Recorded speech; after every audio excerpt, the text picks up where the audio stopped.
Ya está en nuestros estudios el psicoanalista, el escritor Jorge Alemán. Nosotros vamos a compartir un pequeño informe con la palabra favorita en este momento del gobierno, el alivio. Las medidas que hemos tomado para generar un alivio. Medidas para un alivio, importantísimo. Necesitamos un alivio, todos son un alivio. Y que traen alivio, además de este alivio y en el alivio. Traer alivio a muchísimas familias, para traer alivio a muchísimos argentinos y por eso traer alivio. Consideramos que era muy importante llevarle alivio a las familias argentinas. Encontramos que hay algunas medidas de alivio. De tener un poco de alivio. Fue muy importante llevar alivio a las familias argentinas. Alivio a los argentinos, a las familias argentinas. Queremos llevar alivio a las familias argentinas. Es un conjunto de medidas destinadas a, a favorecer la baja en la inflación y a llevar alivio a las familias argentinas. Una sola aclaración. Nosotros hoy no estamos anunciando pronósticos, sino medidas concretas que traen alivio a los argentinos, a las familias argentinas. Bueno, hay en teoría la intención de plasmar cierto alivio en varias cuestiones que el gobierno está ofreciendo, pero a uno le queda la sensación de que es poco consistente lo que han anunciado en esta semana.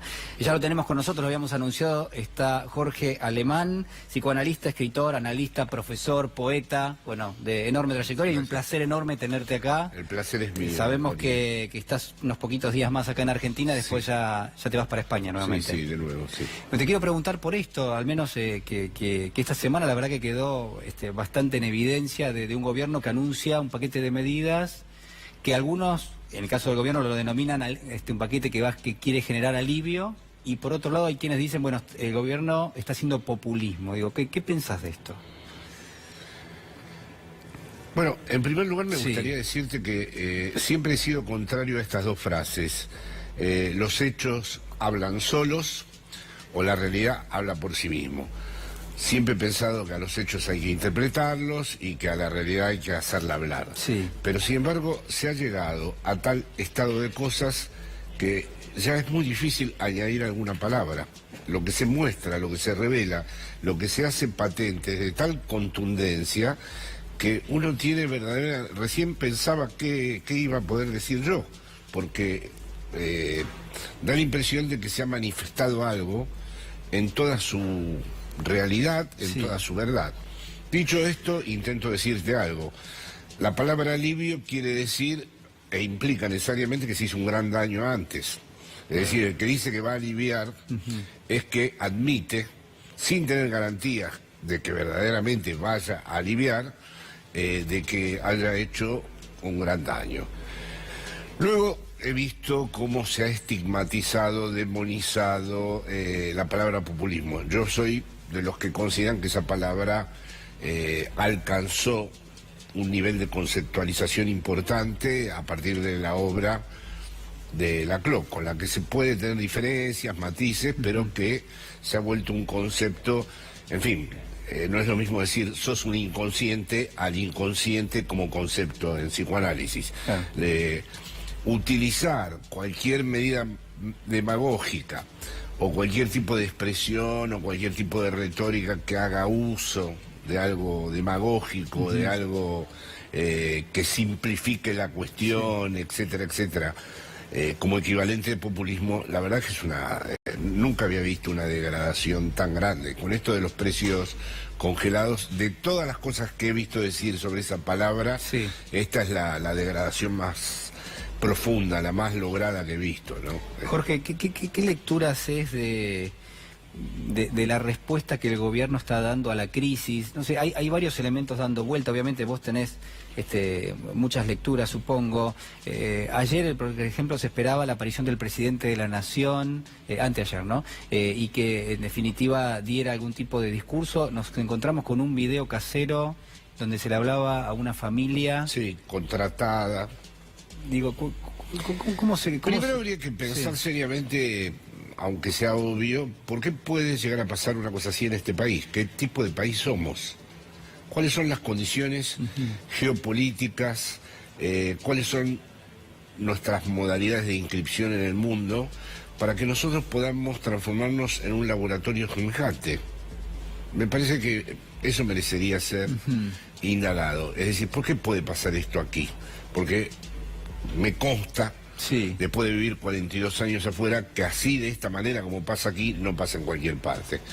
En segundo lugar, sería muy interesante hacer algún día, una vez más, la génesis de una cosa como la de este gobierno. Muchos insisten en la repetición, es evidente que tiene una secuencia histórica que se puede reconocer, pero me parece que también ha introducido elementos nuevos, ¿no? Elementos más crueles, más sádicos, por lo menos dentro de lo que puede ser el orden Pues hablas democrático. del neoliberalismo Sí, puntualmente, y este gobierno que decís que tiene otros elementos. Elementos, sí, elementos que ya hacen a la particularidad de los representantes del neoliberalismo en este país. Sus representantes en este caso se revelan como personas que son capaces de hacer mucho daño, ¿no? Y luego habría que ver lo que queda por ver, que es la reacción de la población en todo esto. Es decir, los enigmas que todavía se siguen presentando con respecto a la posible reacción de la población. Porque esto debería ser algo ya finalizado. Esto ya se agotó, esto ya terminó. Esto ya no tiene ninguna posibilidad de recomponerse, no hay ninguna combinatoria que lo pueda salvar, no, políticamente ha muerto hace un tiempo atrás. ¿Vos hablas de este ciclo político? Este ciclo de Macri, este gobierno. Este gobierno para mí está terminado hace tiempo. Lo que queda por ver es, de todas maneras, qué dice la población. ¿Te parece que el elemento que en algún momento conversamos, el elemento del odio, que uno puede rastrear y que está presente hoy en muchas sociedades, en algunos casos odio hacia los extranjeros, por ejemplo, quizás más en Europa, en la Argentina odios cruzados, pero sobre todo el odio hacia el kirchnerismo, por ejemplo, que se cultivó durante muchísimo tiempo, ¿te parece que sigue vigente? Sí, totalmente, seguramente una de las preguntas es, suponte, el odio que hay hacia los planes sociales. Percibir a los planes sociales como fábricas de vagos, que sectores populares que han sido absolutamente dañados por este gobierno, sin embargo, odien a los que reciben algún tipo de beneficio social. Habría que ver hasta dónde todo eso sigue jugando y desde luego después está el gran mito nacional del antiperonismo en este país. Los 70 años sí, de ese gobierno.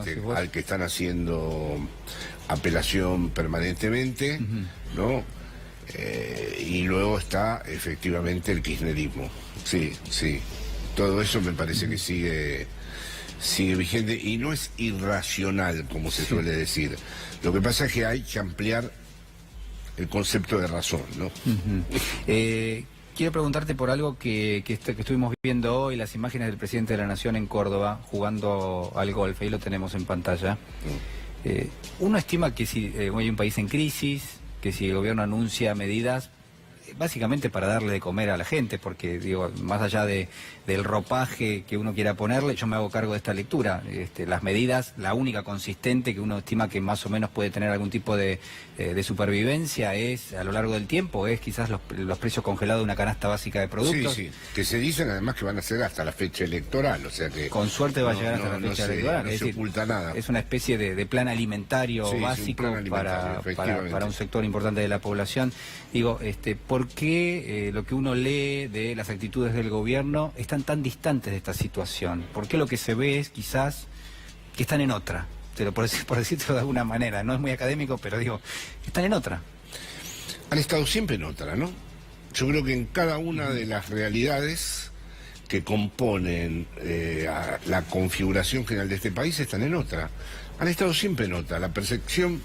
Pero esto es propio del neoliberalismo, eso es lo que quiero preguntar. Bueno, es propio, desde luego el neoliberalismo se construye de tal manera que no puede tener una representación de una nación. Está armado, eso sería muy largo de desarrollar, pero el neoliberalismo tiene una imposibilidad, porque si no, no sería... toda estructura, algún tipo de imposibilidad al final. No hay conexión entre nación y pueblo, decís vos. Efectivamente, no hay conexión, lo has dicho en los términos, te agradezco muchísimo no, por favor, que me hayas leído, no hay coordinación entre nación y pueblo. Pero luego además, los representantes evanescentes, o los representantes, vamos a decir, circunstanciales de este neoliberalismo, aquí. Se desvanecen en algún momento. Que en algún momento se desvanecen, que están ya en un proceso de desconfiguración todos, como en esas pantallas donde la imagen empieza a perderse, ¿no? perderse. Bueno, eso es lo que está ocurriendo con este gobierno, se está como desvaneciendo, ¿no? Estuvieron siempre en otra. Yo creo que no tienen ninguna percepción que podamos compartir. No hemos vivido nunca en el mismo país. No hemos tenido ni los mismos padres, ni los mismos hijos, ni los mismos hermanos, ni hemos tenido la misma historia, ni los mismos colegios. Hace rato, constitutivamente, podríamos decir que somos ajenos mutuamente a la manera de percibir. Eso es un rasgo también muy interesante, no hay ningún modo de que ese señor, que es el presidente, se ponga en el lugar nuestro. Te quiero preguntar esto porque vos acabás de publicar un libro que se llama Capitalismo, Crimen Perfecto o Emancipación. Sí. Ahora te voy a preguntar por el libro, pero digo, ¿este gobierno se equivocó, es mala praxis o va a llevar a cabo un crimen perfecto, en definitiva, cuando termine el mandato? No, yo pienso que primero no se equivocó, que era un grupo de tareas en el sentido no siniestro de la dictadura, sino en el sentido neoliberal. Y que en todo caso, como nadie puede ser del todo cínico, nadie puede ser solo un instrumento de una voluntad, sino que si se quiere ser presidente de algún modo, algo se quiere ser, creyeron en un neoliberalismo del siglo XX, no del siglo XXI, y creyeron que las inversiones, con las medidas que ellos tomaban, iban a llegar. Creo que ese es el punto en donde me atrevería a conjeturar que se equivocaron. O sea, en todo lo demás no, en todo lo demás hicieron lo que tenían que hacer, lo de pagarle a fondos buitres, sacar las retenciones, bajar los salarios, bueno, destruir todo el tejido social que se pudiese destruir. Sí. Esa es una vieja idea que está en la Argentina, al sector en el que ellos pertenecen, esa idea está siempre. Creo que se equivocaron en el sentido de que no percibieron el mundo de China, el proteccionismo norteamericano, los distintos repliegues de Europa, y de golpe se encontraron con que realmente no eran nada. O sea, creyeron que eran algo.